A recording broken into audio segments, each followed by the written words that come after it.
Magkaisa na tayo, Komandante.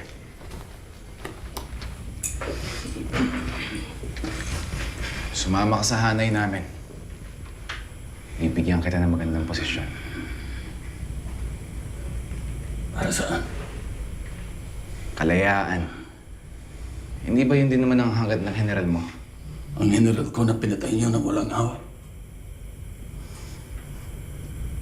Tandaan mo yan, Goyo. Dahil sa presidente mo, magiging alipin tayo ng mga Amerikano.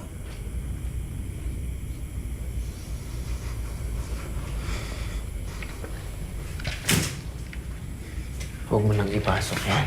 Pinagbigyan na kita nung una. Pabayaan mo ako ngayon. Kuya, patawarin mo ako. Huwag kang umiyak, Angelito. Tandaan mo ang mga sinabi ko sa iyo. Tatapyasan ka namin ng ranggo, Komandante. Huling pagkakataon, Manuel. Sumama ka ulit sa labanan sa ngalan ni Presidente Aguinaldo. Gagawin mo talaga lahat ng iutos ni Miyong sa iyo, no? Bulag na, bingi pa. Kinakabastos!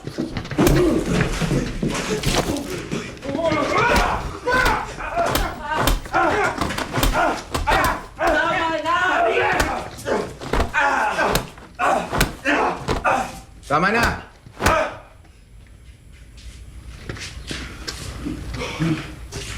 Pareho lang tayong tapat sa pinaglalaban natin. Pinagkaiba, tapat ka sa isang patay na tao. Ako, tapat sa presidente. Ang pagkakaiba. Ikaw, tapat sa idolo mo. Kami mga pinatay at papatay mo. Tapat kami sa isang presidio. Namatay si Luna na isang sundalong may paninindigan. Ikaw, umapatay lang dahil sa utos. Hindi ka sundalo, Goyo. Isa kang aso.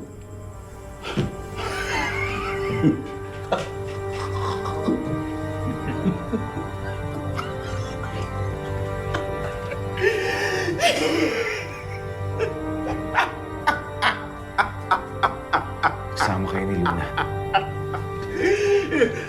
Tahol, Goyo! Tahol! Wala na siyang silbi. Alam na namin kung nasan si Jose. Paano ang bata?